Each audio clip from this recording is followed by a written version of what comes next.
break. We're sampling some of your views. We'll put them up in just a bit. But we know now that the Senate wants the Petroleum Cabinet Secretary John Munyes and his energy counterpart Charles Keter sacked over the recent fuel price hike. Now, senators who were angered by the two cabinet secretaries for skipping summons on Tuesday are now demanding for an in-depth audit of the petroleum levy. But Onyonka, let me start with you.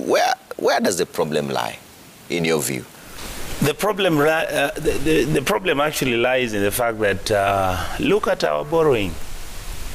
The truth is, if you don't have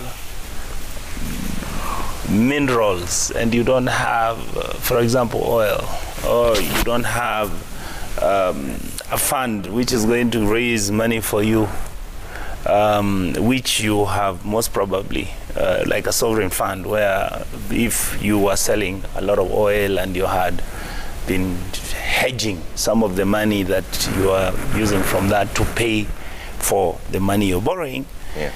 As we speak right now, we are at 11.5 trillion. Some of the loans that the government borrowed were borrowed in commercial terms. Some of them need to be rescheduled. Some of them need... There is so much that is happening in terms of how we got into this. The only way, and I always see this where some people are saying, oh, we need to disregard what the IMF and World Bank are saying. The IMF and World Bank actually they usually give just advisories. They say, listen, the way we see how your country is running, yeah. At this rate, tell us how you're going to pay for your debts. If the taxable revenue collected is 1.6 trillion, but we have got debts whereby we need to pay 600 billion from our debts, where are you going to get recurrent expenditure? Where are you going to get money to pay your salaries for the police, the doctors, your teachers? In other words, there are two options that right now you actually can go for. One is completely minimize government expenditure and cut out all the government projects that you're going to do, which again has got an implication because some of those contracts, some of those projects have got contracts which are running. Yeah. So you are going to tax fuel, then you are going to tax your phone. You notice I used to have Safaricom running on my phone. When I prepaid, I would pay, let me say, 3,000 shillings in 2 weeks. Now I'm at 3,000 shillings per week. Yeah. The amount of money, look at what is happening at Kenya Power. A token that is 500 shillings worth, if you look at the amount of taxes that a Kenyan pays on that token. And then there are also structural issues which we must begin to ask ourselves. I yet haven't found a satisfactory explanation from government explaining to me why we are having independent power suppliers who are supplying electricity using diesel to our Kenya Power lines. Yeah. And everybody that we talk about, or when they come to Parliament, they always say, actually, the reason why our electricity is expensive is because we are still servicing contracts which were signed 25 years ago by independent power suppliers who are, whether they supply the power or not, they have to be paid. Yeah. I mean, so some of these things have to be cleaned out. Some of these things have to be sorted out so that then you can increase your production, then you have your electricity being affordable, then you have inputs. Yeah. I mean, we are talking about Kenya has a problem with food insecurity. We don't have enough food. You cannot plant maize. Like me, I'm a maize farmer. Agunia, the harvesting which is going to take place in Trans Nzoia, you cannot be paid more than 2,500 shillings. And yet the inputs you put into the production of the maize is close to, it just beats logic. Okay. So in we're still paying for our debts, in terms of policy, we are failing. In terms of our microeconomic and macroeconomic policies, the things that need to be put into place economically so that the economy can grow, inflation comes down, so that then you don't punish the ordinary mwananchi who's unable to sustain themselves. Okay. So the problem you have right now, and this falls directly on the lap of the president because he is the chief executive of this country as we speak. the teams that he has at the Treasury should have advised him. But I don't think that the president had any other option. Yeah. Because where is he going to get the money which is supposed to be used for paying our debts? Okay. Yeah. And finally, we are very, very lucky by now. If you look at the amount of money that we're receiving from the diaspora, our remittances, that is what is helping us afford our imports. Otherwise, we would be in a cock-up. Okay. So in terms of policy, I think the Treasury needs to review. The Treasury needs to look back and say, why is it that the country as it is right now, people are actually very, very sad. Why? Because everything is now becoming too expensive to manage. Okay. Yes. Governor Mutua, who's to blame for this? Well, and how would you fix it? Let me be a bit philosophical here, my friend. You know, you're a smart man, and you just came from the United States, and you've seen how the United States runs. In the years 1815 to 1825, during the reign of a president called John Munro, there was what has been referred to in history and economics as the era of good feeling. This was the time when the Americans felt, and it's never been replicated, a good feeling about their life, about their economy, because it's a time when there was massive expansion from the east to the west, the railway lines and everything, but also a feeling when people felt that they had money in the pocket, that life could go on. And which reminds me, because when we look at the leaders that we have in place, and you look at the people who've been given the power to rule over us, and you look at the US, for example, people like Bill Clinton, who won by saying that they wanted to bring hope, going back to the fear of making people feel good about their life because they have money and they have comfort. There's one poet that I really like called Maya Angelou, and a friend of mine was reminding me about Maya Angelou the other day, and she said that people will forget what you said, people will forget what you did, but people will never forget how you make them feel. How is this economy making us feel at this particular time? How are we feeling as Kenyans? So it is not just an issue of petrol prices. It's not an issue of just taxation. It's about how are you feeling as a Kenyan, and how is the government making us feel about our day-to-day lives. Let me tell you the truth. People are suffering. You know, people are suffering. And if you look at the decision, then I've listened to my good friend talk about what is happening. What is the challenge that we have today? The challenge we have in this country is that our economy is not making us feel well. We're not feeling good about ourselves because we don't have money to go around. The cost of living has basically blown up. What is the solution? The solution is what I've talked about here many, many times. We have to cut bureaucracy. We have borrowed and borrowed such that my children's grandchildren will still be paying the loans that we've borrowed today. But to grow the economy, we have to come up with ingenious ways of getting this economy or jump-starting it. And my first take is, let's remove the bureaucracy. This country is full of bureaucracy that actually enhances corruption and enhances you know, a slowdown in flow of money. Look at, I know we are fighting money laundering, we are fighting terrorism, but the stringent rules that have been put by the CBK, for example, by the control of budget in the flow of money to counties, by the treasury in release of funds, that bureaucracy is actually slowing down the economy and making it very difficult for money to flow. That's why people are not feeling money is in the pocket.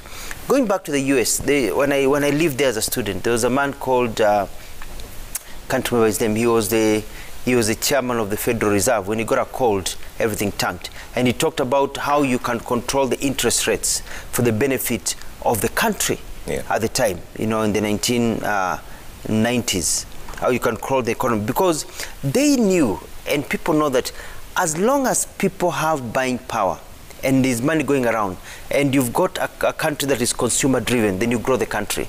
I've been reading a book written by Sheikh Mohammed for some time now. I read it about the growth of Dubai, the growth of the United Arab Emirates, and it comes down to that. It is, let's facilitate people to do business, let's facilitate people to move forward, let's reduce taxes. Kenyans are heavily taxed, and this is another taxation. We're heavily taxed because we are depending on the little taxation base we've got. We are not broadening the base.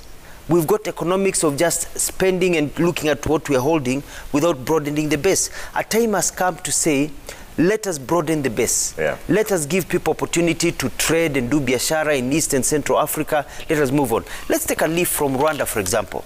Why aren't Rwandans feeling the pinch? You know, Rwanda has gone through difficult times. Rwanda has also gone through COVID, like we are. But Rwandans are feeling nice. They are feeling happy. You know, where they have money in their pockets. You know, you talk to Rwandese, they're okay. And you talk to a Rwandan, they'll tell you, you know, they have this maxim that everybody talks about: life is precious, live it to the maximum. But you can't live life to the maximum if you're broke, if you're suffering. And so we're in that place in our country where we have to evaluate and reevaluate how we run our economics. Okay. The problem is that we are only talking about who is going to take over power, who is going to be who, which tribe is going to support who is going to band with who, but we are not talking about who is going to make me feel good to be a Kenyan because I have more money in my pocket. Okay. Well, Tangi, where does the problem lie on this issue of fear? Yes, Trevor, as I answer that, can I start from where you began? Because you began on the censor motion itself. And I think it's important to start from there so that we can put it in correct perspective. That first, and I'm sure most of Kenyans watched yesterday as the censor motion was moved in House. And I think I would like to make it clear that for things to get there, just in as far as having a member of cabinet being censured, being a sitting government minister, I would want to say that to the two cabinet secretaries that I think that is self-inflicted. In my view, it's a dent that they have inflicted on their own careers. It is not necessary in the first place because once invited to Parliament, there is nothing that is easier than just making an appearance to the House. It doesn't matter. You're not being told to bring a solution to the issue. You're being told report to the House. And report facts as they are, no matter how they look like. And then things can be picked from there. Neither are you obligated to come with a defensive position or one that is, submissive. Just get there and then engage the House. And so the motion is not in itself moved because of the reasons, the content of the discussion. It is just the failure to honor the appearance. So that needs to be clear, because in the backdrop of the fact that Kenyans are hurting, fuel prices are high. That's a reality. Kenyans are hurting, all of them, all, not a few. And like I said, only that I saw a joke which you may confirm to us whether it is true, because you happen to come from that part of the region. I saw a joke doing the rounds that guys from that area where you come from are saying that until jet fuel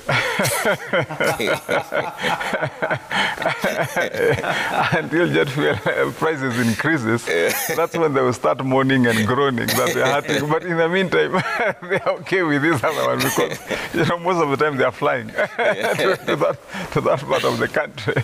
Anyway, it's a joke though, and I think a healthy one at this time of tension. But having said that, Trevor, because we all are aware of that reality that people are hurting, and then you have these two gentlemen invited to come and engage Parliament on the discussion so that Parliament can then be able to form its mind. How do we get to move from here? And ask ourselves, what are the possible solutions? And I think as far as that's concerned, let the two know, in my view, as a member of that House, that I think they failed to the extent that they failed just to appear. The rest we can deal with. And I think that was necessary to make clear, because I saw most of the comments by members of the public. They were thinking that then why don't you recommend that they be fired, they be prosecuted, they be whatever.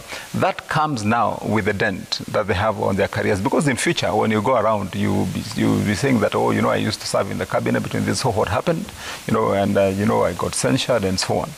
But then coming to the problem itself, or to the situation that we find ourselves in, and that's why I wanted to make that first point, so that then we can move to the next level and say that, you see, that statement and appearance would have probably helped to end the speculation.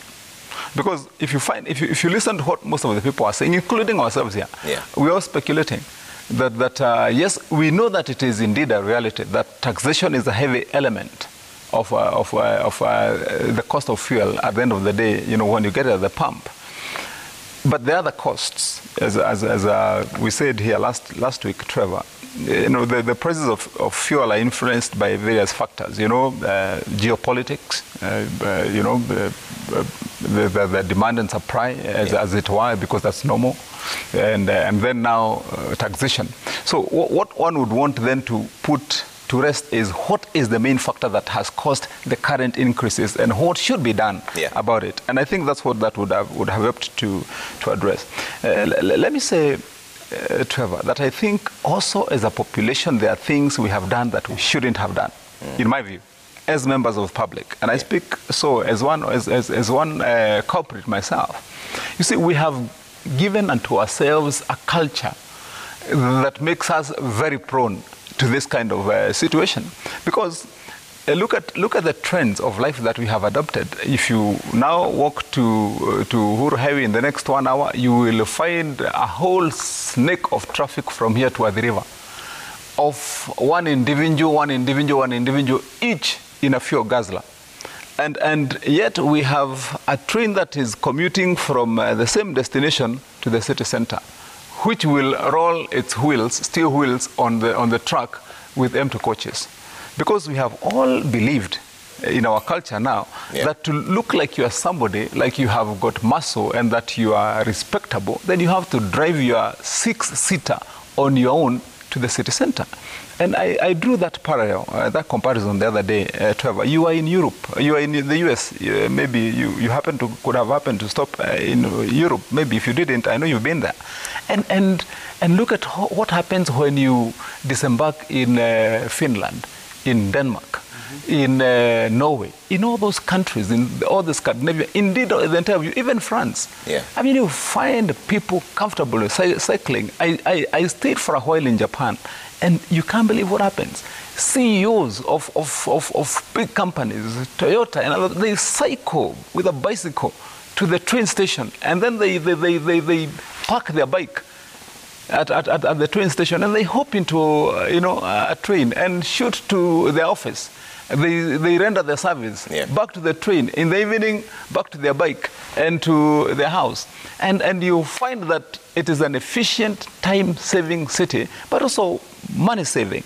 And because we have allowed ourselves to be gullible, that's why we are targeted. Number two, also as government, we'll be asking ourselves in leadership, not now, but way from when we started.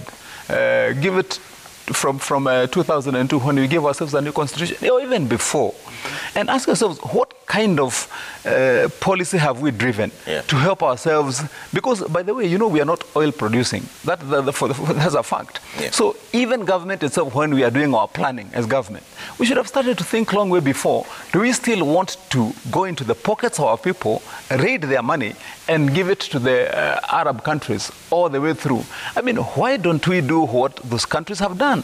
If you go right now, if you go to any of those Scandinavian countries, you'll find that most of their power right now is derived from windmills, renewable energy.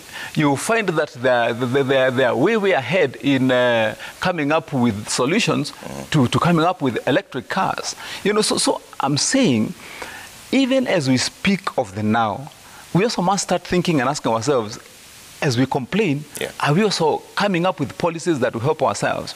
So I want to summarize this by saying that in my thinking, Trevor, that it is important that, one, we have solutions that are immediate and long-term. Let us shift from the kind of mindset that we have. Let's tell our people and urge government that it is important now to put in place and build that mass rapid transport system that we've been talking about. That it is important then, right now, that we start encouraging our people. It is healthier and okay to walk from your house to a place of work if it is just 1 kilometer from your house. Have you seen people who just live here in Ngara? They must drive to the city center. You find somebody who lives here at, I have people that I know who live just here near Museum Hill, you know, those houses in Westlands, and somebody is working in your house. You must drive to the city center. I mean, wake up 1 hour earlier and take a walk. You get what I mean? And once we tell our people that it is okay to think in a cost, money-saving, mindset, then we'll not have this problem. But the ultimate solution for now, for this moment, is for those in Treasury to sit and relook at the whole structure and ask ourselves, how do we help this solution? I would be saying this finally as a solution in my thinking. Can we look at how are we going to incentivize the other small areas of everyday living, like the SMEs, and other areas that we are taxing, such that this person you are telling that you're going to have to pay 10 shillings more for your unga, if they are going to make mandazi with that unga, can we incentivize those small businesses such that then they become profitable and you don't feel the pinch? The problem is not because you're asking more. It is because you're asking for more from people who have less. But if you help those with less to get more, they don't have a problem with paying you more. So I think that is what we should be thinking, and I believe that we would find a solution to this problem. Honorable Nyonka, is it fair for legislators to now come back to Kenyans and complain like the rest of us, and yet they presided over the passing of the Finance Act, Section 13 of 2018, which then essentially meant Section 5(2) of the VAT of 2013 put VAT on petroleum products, which was exempt earlier on. Now they are complaining like the rest of us. To be honest with you, we should not. But Trevor, again, sometimes it's good to just say the truth the way it is. Hardly do you find in that house that many who are there would care to read and understand the implication of whatever changes which the government brings, or whatever law that we need to change, so that then we effect or affect whatever. Number two, this is a matter that has constantly come up about the structure of our parliament as it is today. If you look at when the changes were brought to parliament about section, I think it's section 6 or something. Section 13 is the Finance Act, Section 13. Exactly. Which affected Section 5(2) of the VAT. 5(2), exactly. When it was being brought to parliament, the ineptitude of us as legislators comes because we do not have the capacity and the ability to actually understand that, yes, this has been brought by the executive. You people, can you look at it and be able to conclude that this change in law, which is going to affect the taxation of fuel and other products which are affecting the ordinary mwananchi, this is what the impact is going to be. I don't think right now a Kenyan legislature has the capacity to actually analyze and look at that. And obviously, as you've heard everybody scream, that the opposition basically fizzled out after the handshake, and we've not been as thorough as we used to be before. This is something that we would have really raised at the right time. We would have interrogated, we would have challenged it, even challenged it all the way to court.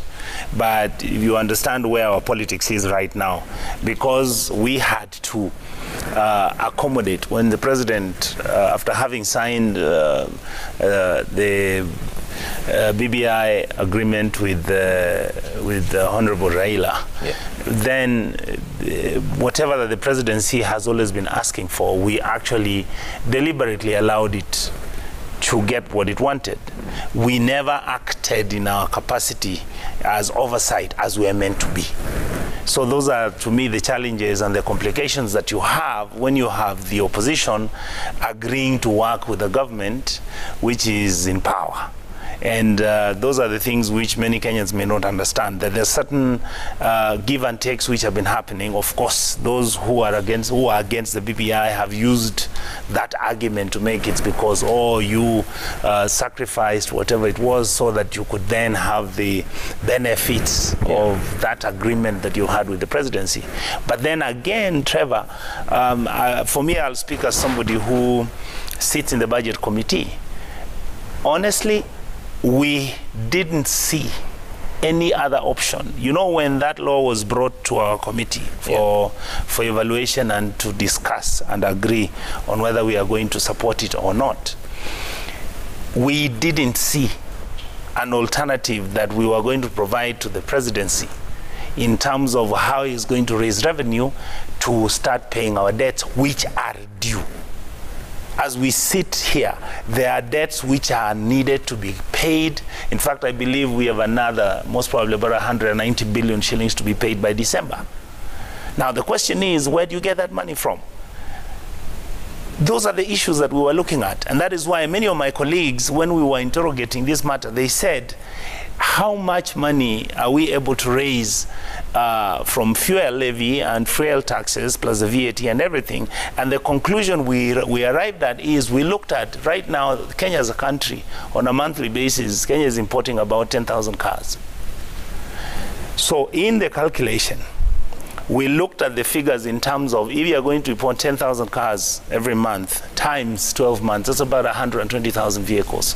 We are not even looking at the environmental impact of such an importation and all that, but we are looking at the fact that these cars use fuel, and the only source that the government can actually recover revenue from was to put the tax, which then has now ended up injuring Kenyans. I believe that there has to be a way President Uhuru and these guys in the Treasury can look for a way on how they can mitigate the tax which has been imposed, so that then Kenyans don't directly, because Kenyans are not really interested to know whether you are paying your debts or not. But again, as a country, if you are unable to pay your debts for whatever reason it takes, you understand what the international implications are, you understand what is going to happen to your shilling, you understand what is going to happen to your standing globally in terms of your ratings. So those are the issues, I think, that I look at. Governor Mutua, the three fundamental things that Honorable Nyonka has raised, which I find very perplexing. One, the ineptitude of the legislators to have seen that this was going to have an 8% impact on the rising fuel. The issue of the opposition having failed and towing the line somehow because they were already in government, now they couldn't go against it, and that there was no alternative. Well, I think, and I really respect my friend for his views, but I tend to disagree with a few of them. For example, you know, let me start with the bigger one, and this is all about the lack of opposition, which is very, very good point. Because when you've got an opposition, it keeps the government in check. But the lack of an opposition does not mean that a country is not being run properly. Coming together, you know, unity is important. You see, when we were fighting for independence, we came together and said, let us come together as one unit. You know, let's have unity so that we can fight the beberu and we're able to win independence. Unity in yourself, in your family, is important, but it's for what purpose? I lived in the United Arab Emirates, where basically there is no opposition, but the country does not have the problems we are facing today economically. So it doesn't mean that you have to have an opposition for you to always be able to thrive economically. It depends on what is that unity for? Is it just for politics, or is it unity for economics? And I'd like to say here, maybe it's time now Kenyans who are voters start thinking about the best formations should not be formations where people unify for tribal, links, or unify for other factors, but they unified because this group of people, when they come together, regardless of their tribe and whatever, they can provide a good economic, solution to our problems. Now, the issue of the 8% and all that, and you call it ineptitude, I don't think it's ineptitude. I think it's what, and I agree with what Mheshimiwa has said here, my good friend, it's what was presented to them. They had to come up with a solution. The challenge, though, is what was presented to them was what was already existing. There was no attempt to broaden the base. There was no attempt to think outside the box. I heard the other day a certain person who says he's running for president was here in this Citizen, where he's telling Kenyans to tighten their belt and look forward to harder times to come. You know, that's a message, that's a mentality they have, that things cannot get better, because their thinking is based on what there is on the table. Nobody's thinking outside the base. Wamesha throw in the towel, and somebody says they want to run for president, and they're already saying that it will be better, it will be worse. You know, meaning that they have no solutions, because their solutions are minimal. We have to start thinking outside the box. We have to start thinking about what do we need to do. I like the thinking of, you know, the cars are coming, so let's add fuel to, you know. But you see, when you add the cost of fuel, it has an implication to the cost of living, cost of paraffin, cost of you know, machines to be run, industrialization, everything goes up. And when you're in a country where my good friend Senator Matangi said, Dr. Matangi here, that we're in a country that is already reeling because the cost of living is very high, it becomes even more painful. You can use those two words together. What is the solution? We have to be able to have a country whereby the people who are running the economics of this country, from the top leadership, are thinking about how to broaden the base, how do we provide employment. People are asking, why is employment very important? In the United States, and I said you're smart enough, you might have noticed this when you're there. In the United States, they always give figures every week on what is the state of employment and as a national employment rate. Why? Because of a principle in economics called, it's a consumer-driven economy. Let's take, for example, you take Mwangangi here, or Njoroge, or Kenodia, or Omondi, who has been sitting at home, they get a job.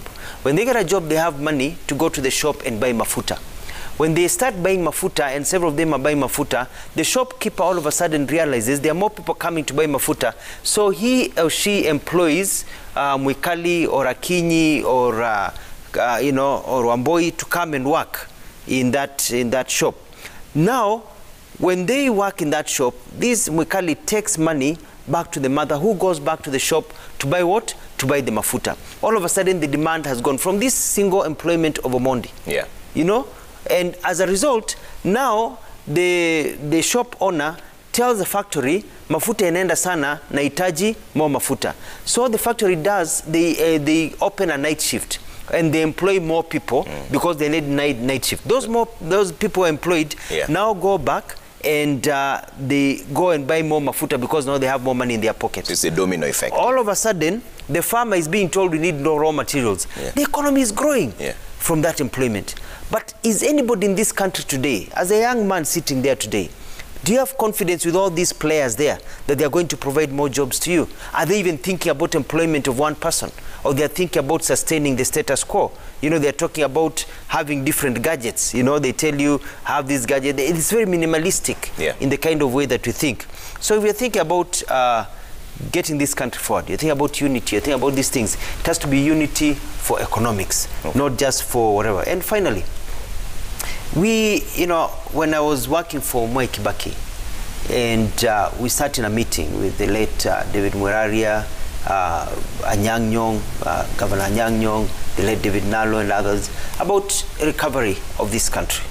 And there was a feeling that we needed to be able to collect taxes. And I remember that's when Mr. Waweru was the Commissioner General of the KRA. And Kibaki decided to lead from the front in terms of collecting taxes. And he said, kulipa ushuru ni kujitegemea. You know, I actually came up with that slogan for KRA, so I'm very proud of it. And as a result, we're able to collect taxes from different areas and broadening the base in a certain way that Kenyans did not feel it, but we're able to sustain our budget at the time without any external funding at that time. Where did we go wrong? Because we have gone back to what we had before during the Moi era of a process-oriented government rather than a result-oriented government. And for us to be able to create employment, for us to be able to give our people the future they deserve, we need to go to a result-oriented government, so that when reports are taken to parliamentary committees, they are not just being given what there is on the table, they are given options of other areas of assisting this economy. All right. Ometangi? As we wind up on this and talk about the deep state as we close. Okay, Trevor, maybe my quick comment will be on, first, let me start from where my running mate has closed it. I think just two words on that question of, what is the role of the opposition opposition in ensuring that you have got responsibility and at the end of the day that culminates in growth of an economy, and I think we tend, unfortunately, to overplay either of the two, whichever we get. But I think some of the lessons would want to learn, if you ask me, is if you look at countries, as you've said here before, that have shown healthy signs, that a form of government in a certain way can help a country to grow. It all points out to what you would call, in quotes, guided democracy, or what you would want to call soft dictatorship, if you like. Because and this is where you look at models like where my running mate here was talking about. He refers to a country like Dubai, but even more models. If you look at the leadership of the late Prime Minister of Singapore, Lee Kuan Yew, and it has been a major discussion in many economic forums as to the kind of leadership that he gave to lift Singapore from where it was. But it had those elements. If you look at other countries, like countries that have risen, like South Korea, under President Park. It started the same way, and it was, complained against as a dictatorship in quotes. Yeah. But soft one. If you look at countries like probably, China since Mao, and then under Deng Xiaoping, you see same thing. You see, there is some sense of proper control of how you drive the economy. And the checks and balances, the limits you establish, and then I think that brings about the development you might want. Yeah. I think the plague that deals as the death blow is when we are given the window to put our hands and heads right into then that democratic space. It's what we decide to do with it, because in my view I think we overplay it. We think that it is intended and meant to sabotage and stop everything, and that's why you find that we build this, and then the opposition will have the right to come and destroy it, and then the next term you're in opposition, so you destroy what the other one who was in leadership built this time, and so it becomes a vicious cycle, and I think that is the balance that eventually you must find as a country for us to be able to make progress. I've seen, and you hear many people now try to refer to Rwanda all the time under Paul Kagame. And Kagame has been doing a lot of work trying to copy what Singapore did. Good luck to him, if he would succeed in that way. But at the end of the day, democracy must find its space, in my view. Yeah. And that does not mean that you have to be president for life for things to work anyway. That's the story. But I think there has to be that balance in my thinking that eventually then you would have an economy growing. Yeah. Part of what we would not excuse, in my view, Trevor, is, for example, like the story we talked about earlier, of companies or institutions like Kenya Power and Lighting Company, and other major monopolies that have been operating in this country. And you'll be asking yourself, why would a power supplier that is a monopoly to a commodity that is used by every single living Kenyan declare bankruptcy, go into into what you would call the morgue or mortuary in terms of economic health, and the opposite of another company maybe which you would want to describe as a close monopoly like Safaricom declare unbelievable profits selling a commodity that is not necessarily something that must be used by Kenyans, and that is purchased on preference, and yet one declares healthy profits that are unbelievable. The other one is in ICU, yet the one that's in ICU is protected by law to sell that commodity, and not cheaply, but expensively for that matter. And that tells you that even as we relook and ask ourselves, how do we then get to grow economy? We must put hard facts where they are. I think we have this thing of just absolutely mismanaging everything that has been put under the protection of government. Okay. I mean, the stories are endless, you know, from Postal Corporation, which now gave birth to what we have now, you know, Safaricom after it was privatized. We have the stories of what has been happening. You've seen what now is happening in our public institutions. You saw the story about, you know, our universities the other day, from, you know, Moi University to the other universities now heading to receivership, others being invited to come and write statements because the institutions are now operating, you know, in debt, just because they're public institutions. And what I'm saying is that we have to make a serious case for responsibility and discipline, and that is discipline in running of our institutions. Because unless we say this, Trevor, then you're going to have Kenya Airways now going into another institution to happen the same way. Okay. Otherwise, I mean, why would there be a bill in our budget to float 25 billion to Kenya Airways to stay alive? Okay. Because then the next thing you're going to see is another 20 billion to put Kenya Power back to life, another 5 billion for Moi University, another few billions for another university. So even as we complain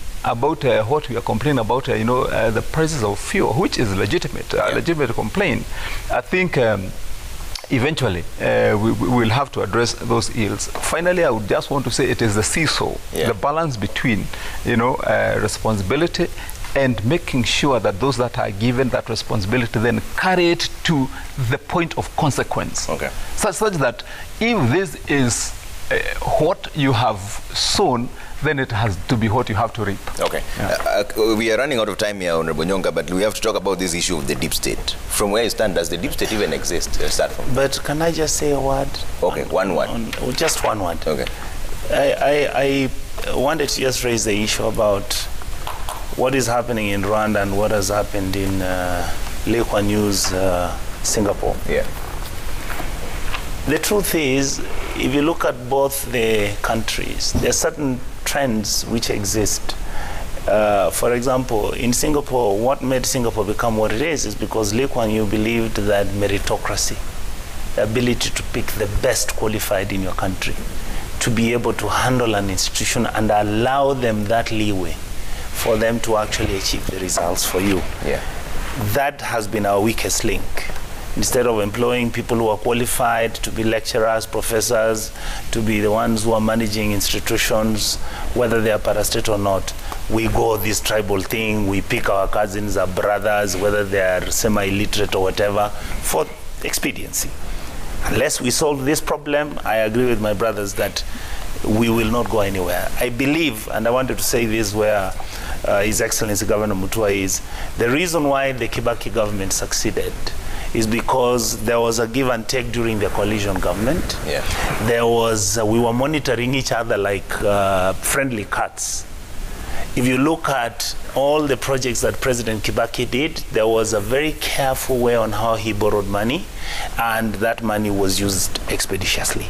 The record is there. So I don't think that we should really need to invent anything. All we needed to do is look at what has happened before and pick that as the best. Now, I'll come to the issue of the deep state. To be honest with you, I thought when Governor Kimemia was talking, I didn't think that he was saying what he said.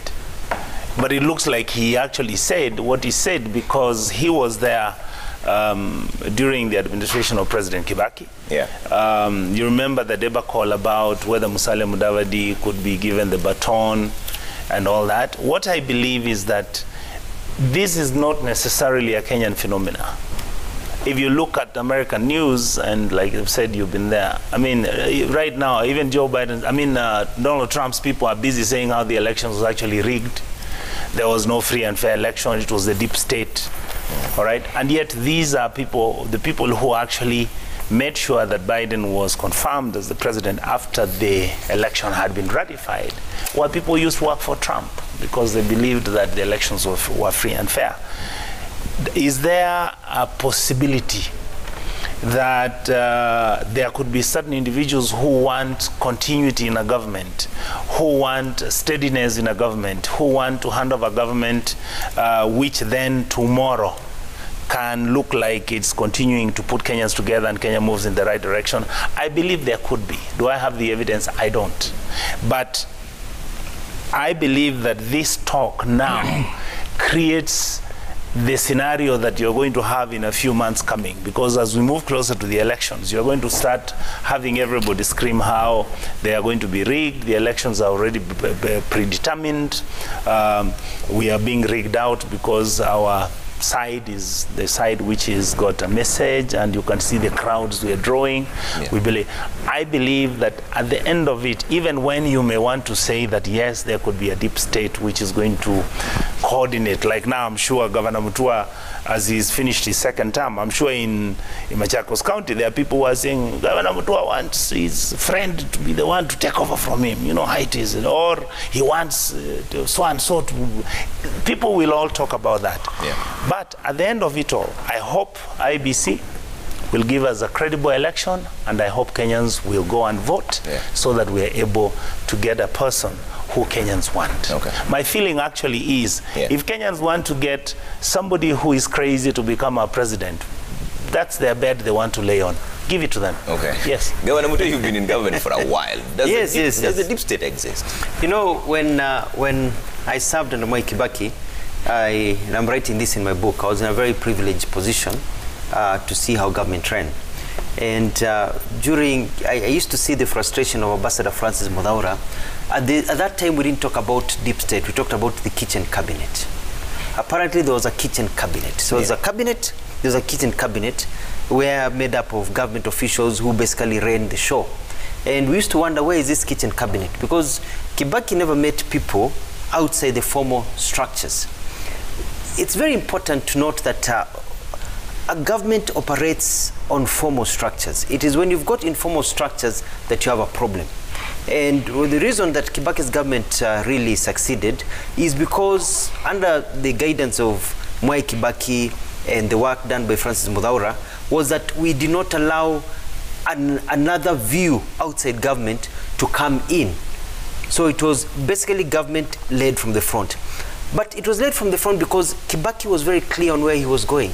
I remember one time in State House where people say that you have to win, you have to win. And he said, no, I don't have to win. I don't want to hear of anybody or planning to rig. Staki mambo ya kuiba kura, because he had been there.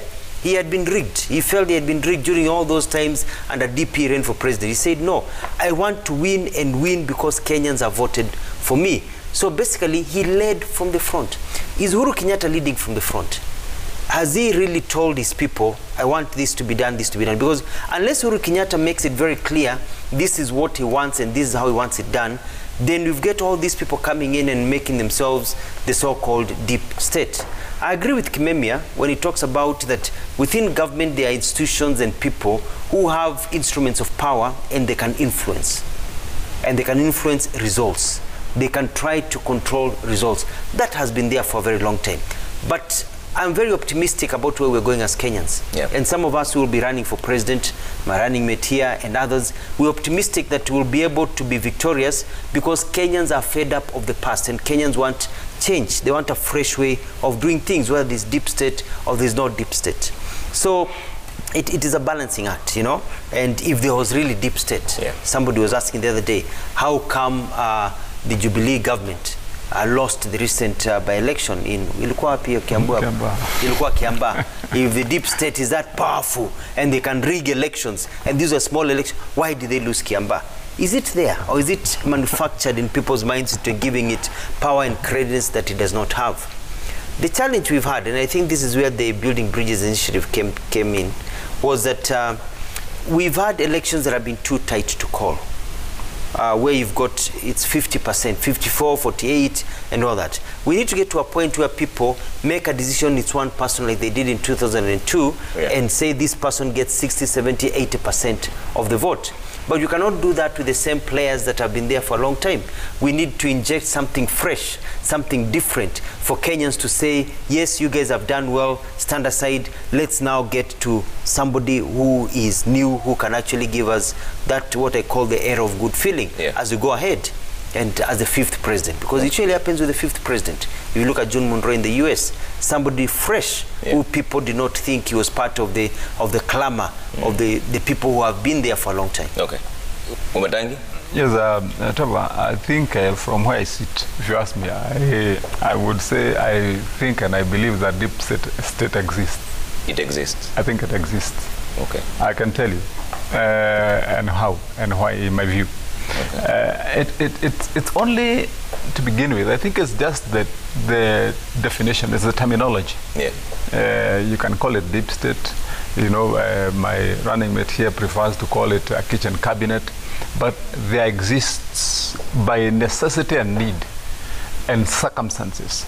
It should and does exist, in my view, because one. And you know, let's correct the view that deep state would exist for purposes of rigging an election. That's where you're going right now. But by circumstances and definition, I say this, Trevor, that you know, it is all about interests. Politics, its succession and continuity and running of country. Interest is central. You know, be it community interest, be it individual interest, be it the national interest of the country itself. It's all about interests. And by natural format, the succession of political continuity is carried out by politicians. And you know, politicians happen to be very fluid people, if you like. I mean, you know, we have persuasion towards these, you know, these beliefs. We have a leaning towards this type of leadership. We have a leaning towards this kind of people or this kind of person. And all the time when a new formation will come to take over, most of the time there will be high interest to want to change quite a lot. Sometimes even to overflow to wanting to change what should remain constant. Yeah. You know, and there are factors that remain constant. And that's why you find in the divisions or silos of government, that's why you find that there is a huge element of whom you call bureaucrats, there are technocrats, and then there are us politicians, you know, the political leaders. Yeah. And so when I get elected, as we might with my friend here, and we are running government that time, so we'll look at the whole landscape. And decide that you want to remove Trevor. And because if you remove Trevor, then you put him there. And what Trevor was working on there were these constants within Treasury, for that matter, or maybe constants within this policy agreement between ourselves and maybe another country, or even how the system should run itself. Yeah. And because we wanted to fit us at that particular time, we may want to change.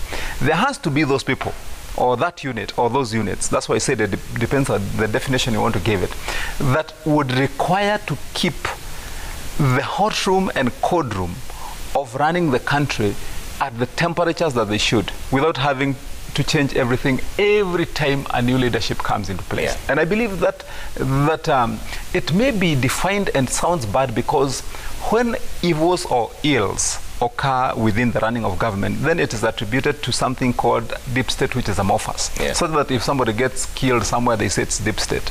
If somebody runs into some bad luck, or maybe their property is auctioned, they have a problem running with government somewhere, they say it is deep state. Yeah. But for purposes of ensuring that there remains what you would call now the state itself, or the country itself, I believe if you allowed that to be all the time, the direction to be influenced by the political leadership that is in place for that 5-year cycle, then we would go east, would go west, would go north, would go south, according and depending on who is in power. And I think that is the attribute that one would say, in my view, that you require that central unit, or that unit of people, laws, systems that exist, that ensures that the direction remains the same. And I believe that's what you would call deep state. Okay. So in my view, it doesn't have to be a bad thing, only that it has been given that connotation, that it sounds bad because it is responsible for finishing people, taking people's property, sacking people from positions. Definitely that's the story that has been attributed to what we call deep state. I believe finally that because we need a country, would want people to come and inherit a system that is continuous. Sometimes you see we have a propensity of even disobeying our constitution, and you have seen many people doing that. Why wouldn't we, for example, want to respect the institution, maybe like the judiciary, that you would want to liken it to how a deep state functions, such that the tenets of law which have been put in place remain constant, whether it is CJ Mother Kome in place or whether it is another CJ who comes in place. The same thing should happen to the presidency, though it is a politically inherited position, that when the president goes, the constants will remain the same, that the compass still points north, that the country moves forward, and then when the next person comes, sits in the same position, then we continue. All right. I'll give you guys a chance, 1 minute each for closing remarks. Let's bring up the feedback and then I'll give you a chance for closing remarks. Very brief, 30 seconds only, because we ran out of time here. Atanas Mavuti says, on the rising cost of living, what do you expect when the entire opposition is in government? Cost of living will continue to rise until a time when we will have an opposition which will speak on behalf of Kenyans, okay? Odongo Rolex says, why are senior politicians not talking about fuel price? Raila and Ruto, they all claim that they are for common mwananchi. Kenyans should now understand who stands for them now. Ray Nasamo says, Honorable Nyonka has raised serious issues. 1, independent power providers, and 2, corruption at government. These are the issues making it impossible for ordinary citizens to sustain themselves. Jacob Abere says, on fuel price, let the 2 ministries avoid culture of blame game. On energy policy, let Keter answer. If Kenya started refining oil, then Munyes be brought to chopping board and tell us why they are making fuel users go crazy. Reina Sam again says, tell Wamatangi that in those countries he is naming, they have an efficient public transport infrastructure. Let him tell us how corruption is handled there. Kenya has a broken transport system. It's about leadership grounded on mediocrity. Okay? Frank Orinde says, on the other day, Francis Kimemia gave just a small insight about deep state. Interesting revelations, I must say. One clear thing now is that deep state does exist. Okay? Kent says, system is a myth and a creation of those who want to justify their rigging and corrupt ways. Jacob says, KEMSA graft report, the case in point at end is not going anywhere. What we are going to see is a political foray for those in other sides of the plate, salivating for our time to eat, period. Okay? Abdirahman Ali says, KEMSA report is deep. The issue lies with courts. We can tell judgment in that, pay this amount or serve jail. Then the accused does payment and next minute he or she is free. This is Kenya for us. Jenga Wakungu says, KEMSA is one of the most important aspects that will tarnish Uhuru's legacy, being touching directly one of his agenda 4 pillars of universal health. The culprits must be punished even as we recover the stolen funds. That's it. All right. Let's take closing remarks very briefly. Honorable Nyonka, just 30 seconds. Thank you. Trevor, I think for me, Kenya is really a great country. Kenya just needs good people to fix some of these issues. They are fixable. If you look at international organizations, you look at a country like Rwanda, every single success story in Rwanda, whether it's their transport system, whether it's the city of Kigali, whether it's who runs their water, the electricity in Rwanda, if power goes off in 15 minutes and you have not been reconnected, somebody loses their job. Who fixed all that? Kenyans. Kenyans are the ones who fixed and have trained Rwandese to fix their roads at 15 million shillings a kilometer. What are we doing in Kenya? We're at 70, 90 million shillings a kilometer. I mean, we just need, I've stopped thinking that even structures or even a strong executive is really the issue. Unless we fix the issue of corruption in our country and make sure we run our country as an enterprise, which is supposed to be like a business, we are heading nowhere. And we must also fix our politics. Our politics is sometimes too toxic. I would love to see Governor Mutua, who's running, if Wamatangi decides to run, I would like people to just engage and discuss with Kenyans. What can we do? I mean, we've never had an economic conference in this country for people to actually say, this is what the mess is. Can't you fix it? Okay. And we can fix it. All right. Yes. Matangi, 30 seconds. Yes, Trevor, I think, why don't I probably just have a word on that tweet that was sent by one of our friends there, that yes, indeed, it is true that those countries that I've mentioned have had a record of beyond zero tolerance for corruption. And one of the countries that I mentioned has cases in history. Remember the president of South Korea, who was here the other day, and she happens to be the daughter of a former president, President Park Jun. She returned to her country, was promptly jailed, and she had several counts, some for stealing, but of key interest is that she was jailed for influence peddling.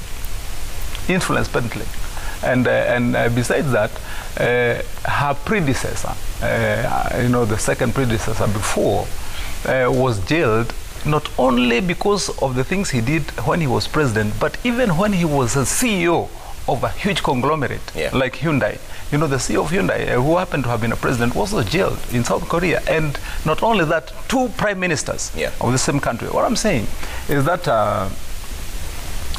all those countries have a record of zero tolerance, all of them.